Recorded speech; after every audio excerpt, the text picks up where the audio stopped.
Just a few hundred feet that way is another neighborhood. It would be an easy walk, but there are no sidewalks to get there, no roads to even drive there. By drone, it's a 30-second flight. By car? Let me show you what it takes to get there. So what you're going to need to do is flip the U-turn and then meander about a mile out back to the main road where you're going to want to hang a left, and then speed past through houses all the way down to Arnold Mill Road where you're going to want to take another left as you zoom along at 45 miles an hour, all the while gobbling up an entire medium-sized bag of Skittles as you make another left turn and wander through miles of another forest of houses. 8.4 miles. The shortest possible legal route between the two neighborhoods that are actually only 1/3 of a mile apart. This might be okay in a small country town, but this is the 10th largest metropolitan area in the nation. It's a lot of unnecessary driving. And extra driving means extra traffic. And one of 5 reasons we often don't think about as to why Atlanta traffic is such a nightmare.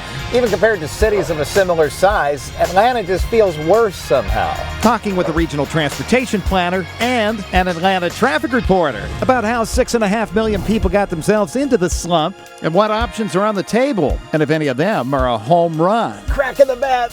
I'm off to first.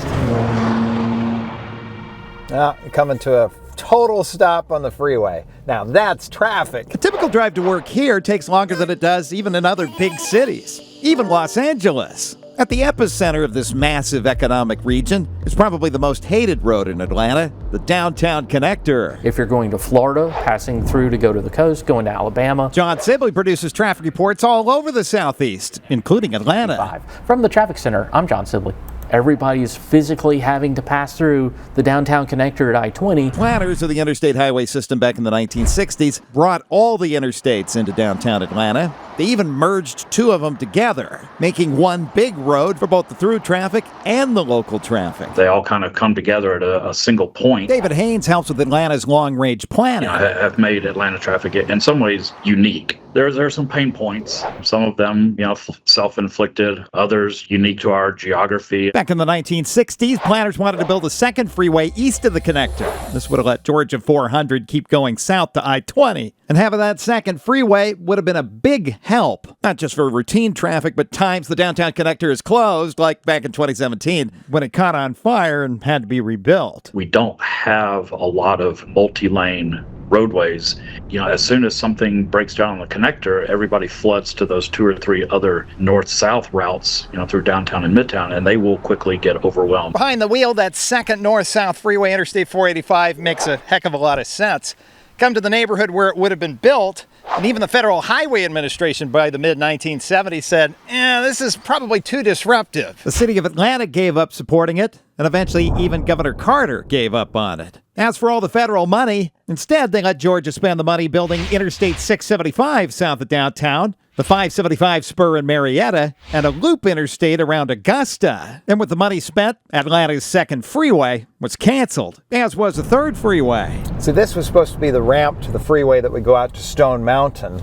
That never got finished either. Georgia named the portion that did get built after civil rights leader John Lewis. The freeway, parkway, just sort of ends, and then the remaining property as you head east, that got turned into a greenway. The Stone Mountain Freeway would have taken a lot of long-distance trips off of city streets like Ponce de Leon Boulevard. It's a transportation catch-22, because had they built the freeway, that would have been good for regional transportation, but very bad for this neighborhood.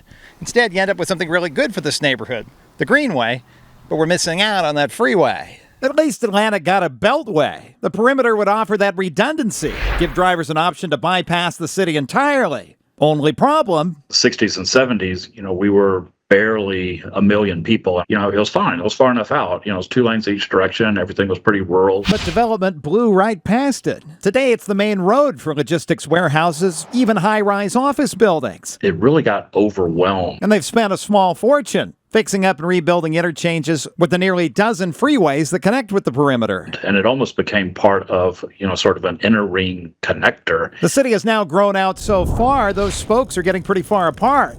Atlanta's only 3/4 the size of Houston, but Houston, for good or bad, has 3 beltways. Atlanta just has one. It's not exactly a perimeter anymore. By the time we as a region started thinking about should there be a second bypass, an outer ring in the 90s, there was so much development. There ended up just being a lot of opposition. We missed that opportunity. That window had really closed. All that cross traffic between the freeway spokes ends up on unbelievably busy local streets. Highway 92 here is one of the few through streets in the northern suburbs, so it probably should be a freeway because it has so much through traffic on it.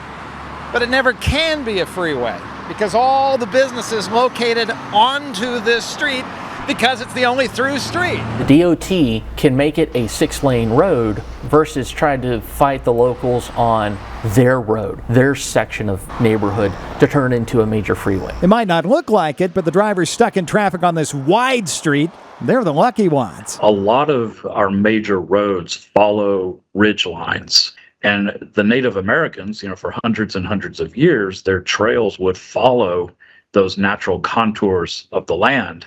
And we built our network kind of following those old paths. Many of the through streets are so narrow and windy, engineers have to pull out all the tricks, like reversing the center lane to double the traffic going into town in the morning and doubling it coming out in the afternoon. But there's a deeper problem at the core of Atlanta's northern suburbs, one that forces these streets to be busier than they need to be. We all want to live on a quiet, dead-end street with no through traffic.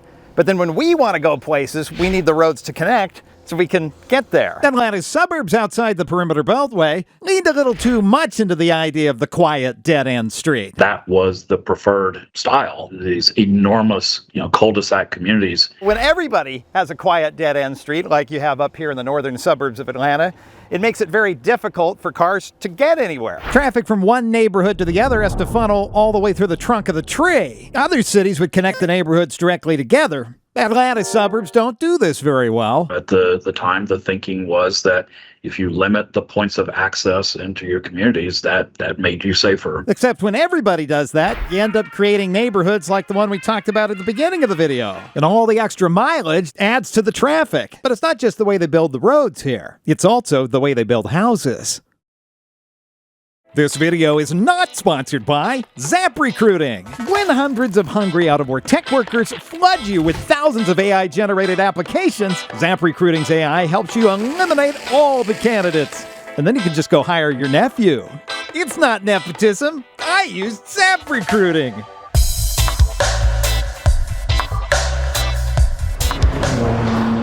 Absolutely get a kick out of the name of this subdivision here, but joking aside, let's talk about how land use plays a role in Atlanta's traffic. You go out west and they have to run utilities to everyone's house, the sewers and the water pipes, because water's scarce. And so that shrinks down the lot size because utilities are expensive. In LA, Vegas, El Paso, Texas, it's not uncommon for houses to be on 1/5 of an acre or smaller for the suburbs, but out east here in Atlanta, it's common for the houses to have more than 1/2 of an acre. There's nothing wrong with a beautiful Atlanta suburban house. Nice big yard, it's something we all want. We're a very green city. And when you fly into Hartsfield, Jackson, it is literally a sea of green. And you see a few skyscrapers, from downtown kind of poking up through the forest. But the green space that makes this possible comes at the cost of traffic. If I have to drive past your big yard and your neighbor's big yard and my big yard and my neighbor's big yard, that's a longer time I have to be on the road, a longer distance I have to drive. So if you take the same number of people, multiply it by a longer drive, you end up with more traffic. So if you try to avoid the traffic on foot, that's a problem because most neighborhoods never built any sidewalks. Even in front of the elementary school. So even if a kid did want to walk, they can't. Which means at 8:30 in the morning, they join 18,000 other parents, moms and dads, all dropping their kids off here and jamming up this intersection. No sidewalks, there's been no investment in trails. Especially in the cities outside the perimeter freeway. It's just how Atlanta is made was for the car. So big lot sizes mean a longer drive, fewer people walking, and less ability to pay for sidewalks if you wanted to. Or heck, even just widen the street, make it nicer for cars to go down. There aren't enough taxpayers on this road to pay for those improvements. Imagine you call a contractor to put a sidewalk in front of your house, but your yard is this big. Well, the bid might be affordable. Now imagine your yard is this big. Well, suddenly you can't afford that sidewalk anymore. The same thing applies to the city as a whole. When a neighborhood is a little more tight-knit, you don't have to build as much stuff, and you have more taxpayers to help pay for it. As people spread out, there are fewer wallets to hit up, and you have to build a lot more. Taxpayers don't have the cash, so you just end up doing without. And when you apply this type of thinking to millions of people, You kind of end up with the worst of both worlds. A lot of people needing to drive really far, so there's a lot of cars, but not a lot of people to pay for the improvements for the car to be able to drive on it. one way to deal with this high-demand, low-revenue situation, build another freeway next to the freeway and have the people who drive on it pay for it. Because freeways are like bathtubs. It works just fine if there's a little bit of water or traffic, or a lot, until you hit the maximum amount. And then it suddenly fails. Or floods. Well, if just enough people buy their way out of the traffic jam and go into the express lanes, maybe the tub won't overflow. Or the freeway won't jam, at least quite as quickly. It will not solve our congestion problems. But it helps. I mean, this is just impressive. It's a giant flyover bridge. The Northwest Corridor Express lanes cost nearly $1 billion. Express lanes are self-financing because taxpayers aren't paying for this giant viaduct here. It's the people on the express lanes who pay for it. They're trying to get to an important meeting, or they're trying to get to the airport. The toll price automatically goes up or down to make sure traffic keeps moving at least 45 miles per hour. Don't get me wrong, an express lane project isn't going to win environmental awards, but it's kind of a perfect solution, right? Because not enough taxpayers per mile? Okay, well then charge the users. Freeway revolts because it cuts through new neighborhoods that don't want freeways there. Okay, well, it goes on existing freeways. So the state of Georgia planned to build a lot of express lanes. And by the time it's done, over the next 10 to 20 years, it'll probably be one of the most robust networks anywhere in the country. Including this multi-billion-dollar project to add express lanes on the top northern part of the perimeter. It also gives Georgia a chance to spend a small fortune rebuilding old freeway interchanges like this one with State Highway 400. When you get these older 1980s, 1970s interchanges where everything bottlenecks into one lane for one ramp, that's where all your chaos starts. Beyond express lanes, the state of Georgia are working on billions of dollars of highway improvements, but David tells me this won't fix congestion. We kind of view congestion as the price of having a strong economy. Like all booming cities, traffic is sort of a badge of honor. The one sure way to not have road congestion is for there to be an economic recession or a depression. Sometimes we think the big flashy projects are the ones that are going to finally fix the traffic. A big MARTA expansion or 5 new freeways. But little things like the ramp meter back there, which Georgia have used for decades to squeeze an extra 10% capacity out of the roads they've already built. In 1994, Georgia started sending out emergency responders to help people with breakdowns or flat tires and get them off the freeway before traffic jams up. And in Atlanta, they get to drive with a siren down the freeway. For other times when crashes do happen, it's an incentive program to get the tow trucks out here to get that crash cleared in a certain amount of time. Since 2008, the tow truck company can get almost $3,000 if they can get a supervisor on site in 30 minutes, their truck on site in 45 minutes, and get the crash cleared in 90 minutes. But if it takes them more than 3 hours, they pay a fine instead. $10 for every minute that they're missing the deadline. It appears to work. Clearing the road used to take 2 hours, now it takes about 45 minutes. But what if Atlanta's transportation future doesn't sit on top of asphalt at all? This video was proudly made with no AI. A few drone shots were upscaled, and you'll see why in just a second.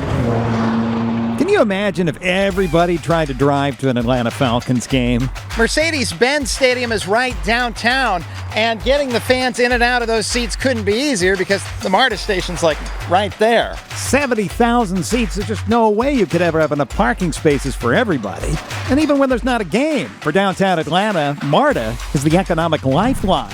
4 lines, 48 miles, 38 stations. The downtown part is a subway, and yes, it goes to the football stadium. Compare that with the Atlanta Braves, who moved to this brand new stadium in 2017. They put it up in Cobb County, off Interstate 75 in the North Perimeter. The only problem is Cobb County's not part of the MARTA system, so if you want to take a train to the game, you got to walk like 6 miles that way. That means traffic around here jams up all the time. Well, it does that every day, but when a game is happening, back in the early 1960s when Atlanta had over 1 million people, planners put this together, the idea of a rapid transit system for Atlanta's 5 main counties. Until 1965, when Cobb County voted to drop out, And in 71, Gwinnett and Clayton counties also dropped out. So the train that actually opened in 1979 was quite a bit smaller. Even if Cobb County voters decided they wanted to join MARTA, the likelihood of getting one of those big heavy rail trains out here is pretty unlikely considering how much more expensive it is to build one of them now. These trains are not light rail like you'd see in Portland or Denver. MARTA kind of reminds me of the DC Metro or BART up in the Bay Area. But the region have not expanded MARTA in over 25 years. Even if residents of other counties voted to join the MARTA system, $1 billion might only buy a few miles of new MARTA train. But parking a car to go to a baseball game is nothing new, going all the way back before MARTA even existed. In fairness to the Atlanta Braves, the old stadium here wasn't exactly close to MARTA either. Turner Field, which is now a college football stadium, and before that, Fulton Stadium. Both of these basically required everyone to drive. Ironically, when they tore the stadium down, they've turned it all into parking for the other stadium south of here for the university. They did keep the Hank Aaron wall, though. And the old baseball diamond, they paint that on the parking lot. I'm up to the plate, cracking the bat. I'm off to first. I'm looking. It's safe. Off to second. Getting past the shortstop, running down to third. And all the way around and in for a home run. Yeah, slam dunk. Even if more suburban counties voted to join MARTA, David tells me we probably won't see more trains. The costs of that type of system are prohibitive at this point, and we just don't have the densities to necessarily make that financially viable. And that brings us full circle that Atlanta's suburbs are so spread out, it causes a problem. What trains do well is moving a bunch of people close together here to a close together destination over there. What trains don't do well is taking a bunch of people spread out here and move them to a bunch of spread out destinations over there. So to try to fix the problem on one end, they made artificial density using your car. Just lean into the fact that everybody's driving. So anybody north of here can come south on the freeway, take a ramp and go straight into this gigantic parking garage, hop on a MARTA train and go downtown. The garage creates a high-density gathering of riders, including people driving in from other counties that are not part of MARTA. But as fun as fake density is, what about real density? What if Atlanta and all of its suburbs imagined places that could become dense, mini downtowns? And instead of haphazardly running buses through neighborhoods where people won't ride them, we connect these livable centers together. And with a transit network that actually works, fewer people use the freeway. David tells me for the last 25 years, the Atlanta Regional Commission can help cities pay for studies to figure out how to get more economic activity out of their town centers. In this suburb 30 miles away, they've been making pretty good headway building out their livable center. It has been a remarkable program. We have over 110 different communities that have done those planning studies. And maybe instead of it being a transit hub, a town's livable center may have enough stuff that people can just stay in the town instead of driving all the way into Atlanta. Each LCI area can still retain its own unique character. You know, we're not saying that every town center in a suburban county has to look like downtown or midtown Atlanta with 40-story, high-rise condos.